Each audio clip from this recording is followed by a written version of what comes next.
Hello everyone, welcome to my new blog. Healthy रहना और healthy खाना आजकल के लिए सबसे ज़रूरी बन गया है। और क्या आप अपने घर में हेल्दी ग्रोसरी लाते हैं? अगर लाते हैं तो उसका मैनेजमेंट कैसे करते हैं, उसका स्टोरेज कैसे करते हैं, उसको किस तरह से अपने घर में रखते हैं, और जो हमारे स्पाइसेस वगैरह रहते हैं उनकी केयर आप किस तरह से करते हैं। तो चलिए मैं बताती हूँ कि मेरे घर में जो हेल्दी ग्रोसरी आती है उसको किस तरह से मैं रखती हूँ, और किस तरह से मैं अपने स्पाइसेस को धूप में रखना भी प्रेफर करती हूँ ताकि उसमें किसी चीज़ की फंगस ना लग जाए। और जो मेरा मंथली महीने का हेल्दी राशन रहता है उसको किस तरह से मैं स्टोरेज करती हूँ और कहाँ कहाँ स्टोरेज करती हूँ, और जब भी ग्रोसरी ख़त्म हो जाती है तो उन जो खाली बॉक्सेस होते हैं उनको कैसे कैसे और कब कब मैं डिक्लटर करती हूँ, यही सब कुछ मैंने आप लोगों के साथ शेयर किया है। तो चलिए देखते हैं।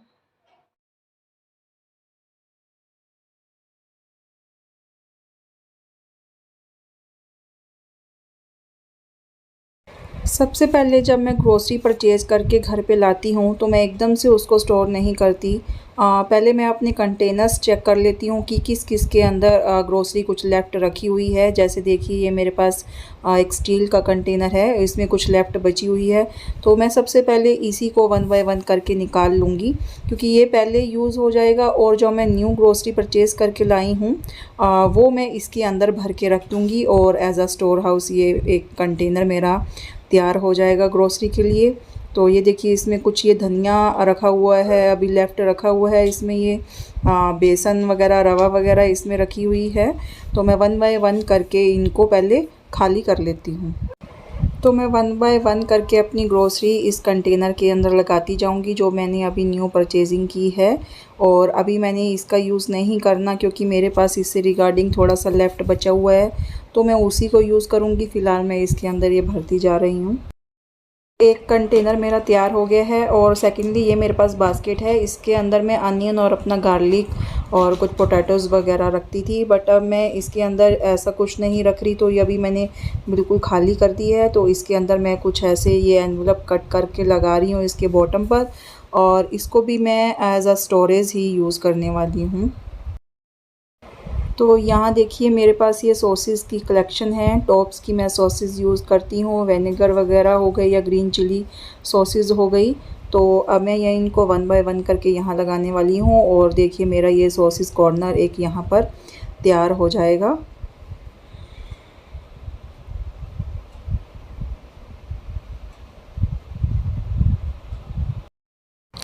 इस तरह से देखिए ये मेरी बास्केट पूरी यूज़ हो गई है। और जो मेरी डेली में ज़्यादा लगने वाली चीज़ें हैं, जैसे बिस्किट्स वगैरह हो गए या कुछ स्नैक्स हो गए, यही सॉसेस की बोतल्स हैं, मैंने इसमें कैरी कर दी हैं। इसके बाद देखिए ये मैं वन बाय वन करके अपनी खाली कंटेनर्स भी इनको बाहर निकाली जाऊंगी। जो जो खाली हैं उसके अंदर ग्रोसरी मैं भर के रख दूंगी, और इसे ये भी पता चल जाता है कि किस किस डिब्बे के अंदर ग्रोसरी अभी लेफ़्ट बची हुई है और कौन कौन सा खाली है। और इसके बाद ये देखिए मेरे को किचन में एक और बड़ा कैबिनेट मेरे पास अवेलेबल है, जिसमें मैं अपनी ग्रोसरी अरेंज करके रखती हूँ। इसमें भी जो ग्रोसरी मैंने सेम टाइम में यूज़ नहीं करनी उसको मैं पीछे पीछे सेट करती हूँ बैक साइड में, और जो मुझे ग्रोसरी इंस्टेंटली चाहिए होती है उसको मैं आगे की तरफ अरेंज करके लगाती हूँ। और इसके बाद जो मेरे पास ये राशन लेफ़्ट रह जाता है डिब्बे में भरने के बाद, तो इस तरह से मैं ये क्लिप्स मेरे पास अवेलेबल हैं, मैं उनका यूज़ करती हूँ क्लिप्स का। तो इससे जो राशन बचा रहता है उसमें ना तो मॉइस्चर आता है। नेक्स्ट स्टेप आता है कि जो मेरे पास ड्राई मसाले रहते हैं, जैसे धनिया हो जाता है, जीरा हो जाता है, या जो सूखे फॉर्म में जैसे दालचीनी वगैरह कुछ भी आप ड्राई फॉर्म में ले लीजिए, उनको मैं धूप में कुछ देर सूखने के लिए भी डाल देती हूँ। अब देखिए मैं ये अपनी कलेक्शन दिखाने जा रही हूँ। ये मेरे पास कुछ चाय पत्ती की कलेक्शन रहती है। इसमें मैंने ये वाघ बकरी के नाम से मैंने न्यू ऐड करी है, लेकिन जबकि पहले मैं ये टाटा टी अग्नि की ही यूज़ करती आ रही हूँ अभी काफ़ी टाइम से। और ये जो टाटा टी इलायची है ये भी मैं यूज़ करने के लिए इसमें न्यू मैंने ऐड की है। और इसके अलावा ग्रीन टी ये तो एवरी टाइम अवेलेबल होती है मेरी ग्रोसरी में, और बहुत ही अच्छा रिज़ल्ट इसका मुझे देखने को मिला है। तो ये मेरे पास मैंने कुछ अपनी टीज़ की कलेक्शन बनाई हुई है। उसके बाद नंबर आता है ब्रेकफ़ास्ट मील का, कि जब मैंने बच्चों को पराठे वगैरह नहीं देने होते तो कई बार मैं इस तरह का इंस्टेंट नाश्ता भी उनको बनाकर दे देती हूँ। इसके लिए मैंने ये पास्ता वगैरह कुछ इसमें ऐड किया है। और इसके बाद मैंने ये पोहा, जो कि बिल्कुल ही ऑर्गेनिक है और इसमें कुछ वेजिटेबल्स मिक्स रहती हैं, जो बच्चों के लिए भी हेल्दी होती हैं और ख़ुद के लिए भी हम खाएं तो हेल्दी रहती हैं। ये राइस का ही बना होता है, तो खाने में बहुत ही हेल्दी रहता है। और इसके बाद मैंने इसमें शामिल किया है जो इंस्टेंट ब्रेकफ़ास्ट है, मैंने रवा ऐड की है इसके अंदर। और ये देखिए उपमा ऐड किया है मैंने इसके अंदर। ये भी इंस्टेंट बनने वाला ही एक ब्रेकफ़ास्ट मील होता है। और इसके बाद मैंने ऐड की है इसमें मैगी, जो कि बच्चे इंस्टेंटली कभी भी मान लेते हैं, तो ये मुझे अपनी ग्रोसरी में रखना ही पड़ता है। तो ये सब इंस्टेंट मील हम अपनी ग्रोसरी में ऐड करके इनको एक तरह से हेल्दी लुक अपनी ग्रोसरी को दे सकते हैं। और साथ ही साथ में मैंने कुछ इसमें रस्क ऐड किए हैं जो इंस्टेंटली ब्रेकफ़ास्ट के रूप में हम ले सकते हैं। और उसके बाद लिया है मैंने, इसमें शामिल किया है दलिया और कुछ जो सेवियाँ, जो कि दूध में बॉईल करके हम इंस्टेंटली उनको बना सकते हैं। और मेरे बेटे को भी बहुत पसंद है, इसलिए मैं एवरी ग्रोसरी में उनको ऐड करती हूँ।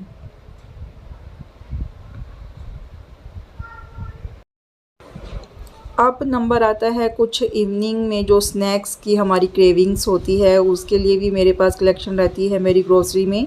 और यहाँ पे देखिए ये जो चावल से बने हुए हैं रिंग टाइप में, ये कुछ चिप्स की कलेक्शन है मेरे पास। और ये कुछ ट्रायंगल बच्चों को काफ़ी पसंद आते हैं, और ये भी राइस से बने हुए मेरे कलेक्शन में रहते ही हैं। इनको भी मैं कई बार बच्चों के लिए इवनिंग टाइम में फ्राई कर देती हूँ। और ये कुछ पापड़ की कलेक्शन भी रहती है। ये आप चाहे डिनर के साथ भी इसको ऐड कर सकते हैं, या अपना इवनिंग टाइम में आप चाय के साथ भी इसको प्रेफर कर सकते हैं। नेक्स्ट मैंने ऐड किया है जो बच्चों के लिए मैं ड्रिंक लेके आई हूँ, वो मैंने इसमें टैंग शामिल किया है। और मैंने और अपने हस्बैंड के लिए, जो हम प्रेफर करते हैं, उसके लिए रूह अफ़ज़ा की बोतल इसमें ऐड की है। और साथ ही में ये समर से बचने के लिए कुछ जलजीरास के पाउचेस वगैरह मेरे पास अवेलेबल हैं। एंड इसके बाद ये कुछ सॉसेस की कलेक्शन मेरे पास रहती है, जैसे ये शेज़वान की जो मदर रेसिपी की चटनी है, इसका बहुत ही अच्छा जो टेस्ट है। और इसके बाद ये ग्रीन चटनी मेरे पास अवेलेबल है, ये मैंने टॉप्स की ली हुई हैं।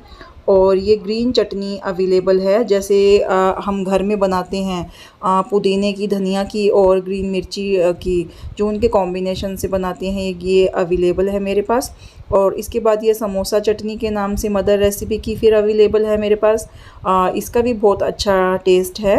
अगर आप भी अपनी ग्रोसरी में इन सब को ऐड करना चाहते हैं, तो इसके लिए मैं ऑनेस्टली रिव्यू आपको पास आउट कर रही हूँ। और ये नोर का एक शेजवान सॉस जो मैंने पहले चेक करने के लिए लिया था। और इसके बाद मैंने बच्चों के लिए मेयोनीज़ ऐड की है। एक्चुअली इससे पहले मैं वीबा की यूज़ करती थी, लेकिन मैंने ये ऑर्गेनिक जो है सनफ्लावर से बनी हुई है, तो ये मुझे थोड़ी अच्छी लगी, लुक वाइज में देखने में अच्छी लगी, तो मैं इसका रिव्यू अभी आपको नहीं दूंगी। पहले मैं इसको यूज़ कर लूँ, उसके बाद ही आपको मैं ऑनेस्टली रिव्यू आपको मैं पास आउट करूँगी। तो वैसे भी जो फ्लावर का ऑयल होता है हमारी स्किन के लिए भी और हमारे हेल्थ के लिए भी काफ़ी इफ़ेक्टिव होता है। तो चलिए मैं इसको ऐड करके और फिर इसका आपको रिव्यू पास आउट करूँगी।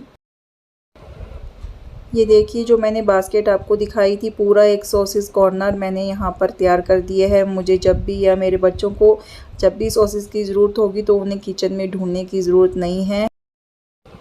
अब बारी आती है कुछ ड्राई स्पाइसेस की। तो मैं अपनी किचन में ये दिखा रही हूँ, मैं बारीक सौंफ है और ये सूखा धनिया है और यहाँ पर सूखी मेथी है। और इसके बाद मैंने ये गोंद और ऐड की है। इससे पहले मैं इसको यूज़ नहीं करती थी, लेकिन अब जैसे मैंने अपनी एक वीडियो में आपको बताया था कि मैं सत्यनारायण भगवान जी का प्रसाद बनाती हूँ, तो मैं उसमें भी इसको गोंद को ऐड करूँगी। अब बारी आती है किचन में कुछ बारीक पिसे हुए स्पाइसेस की। तो इसकी भी एक रेंज मेरे पास मैं अपनी ग्रोसरी में ऐड करके रखती हूँ। इनके बिना तो बिल्कुल भी मेरी किचन का काम नहीं चलता। जैसे कि ये कसूरी मेथी है और धनिया मेरे को चाहे अवेलेबल हो मेरी किचन में या नहीं हो, लेकिन कसूरी मेथी जो मेरी बहुत फेवरेट है, तो ये मेरी किचन में एनी टाइम अवेलेबल रहती है। इसके बाद ये देगी मिर्च है, जो कि आपकी जो सब्जियां आप बनाते हो उसके टेक्सचर और कलर के लिए ये बहुत ही फेमस है। यहाँ पे मैंने गरम मसाला और एवरेस्ट का ब्लैक पेपर, कैच का ये सांभर मसाला और पाव भाजी मसाला, ये मैंने सारी रेंज इसमें ऐड की हुई है। चलिए, स्पाइसेस की बात हो गई है, मील की बात हो गई है, ब्रेकफास्ट और इवनिंग की बात हो गई है। अब बढ़ती हूँ मैं अपने कुछ हाइजेनिक स्टेप्स की ओर कि मैं अपनी ग्रोसरी में कुछ हाइजेनिक स्टेप्स को लेकर क्या फ़ॉलो करती हूँ। इसके लिए ये मैं जो हमारे घर में ग्लास से बने हुए प्रोडक्ट होते हैं, इसके लिए मैं ये कोलिन की जगह मैंने ये स्पार्कल का प्रोडक्ट यूज़ किया है और इकनॉमिकली मुझे ये बाय वन गेट वन के उसमें प्राइस में मिला है। और ये फ्लोर क्लीनर है कुछ स्पार्कल का, सिट्रस से रिलेटेड ये डिसइंफेक्ट है और ये भी मुझे अच्छा लगा। इस पे इन्होंने मेंशन किया हुआ है कि जो फ्लोर से रिलेटेड हमारे जर्म्स रहते हैं उनको क्लीन करने में 99% 9 उसको रिमूव करेंगे, तो मुझे ये अच्छा लगा।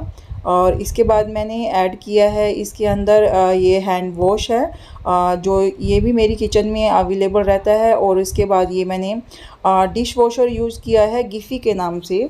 ये भी प्रोडक्ट एक नया आया है और इसको मैं रेगुलरली 3 से 4 मंथ हो गए मुझे यूज़ करते हुए। मुझे इसका ऑनेस्टली रिव्यू आपको दे रही हूँ मैं। मुझे अच्छा लगा। लेकिन इससे पहले मैं विम जो आता था, जो सभी लोग आप जानते हो, मैं विम यूज़ करती थी। लेकिन अभी मैंने इसको थोड़ा सा मॉडिफाई करके ये गिफ़ी के उसमें ट्रांसफॉर्म किया है, तो मुझे इसका रिज़ल्ट काफ़ी अच्छा लगा। एंड इसके बाद कुछ मेरी किचन में स्क्रॉच ब्राइट होते हैं या कुछ steel scrubber any time available रहते हैं। जो स्क्रॉच ब्राइट होते हैं हमारे, उससे हम अपना किचन काउंटर टॉप या हमारा कुक टॉप हो गया, ईज़िली हम उसे वाइप आउट कर सकते हैं, क्लीन कर सकते हैं।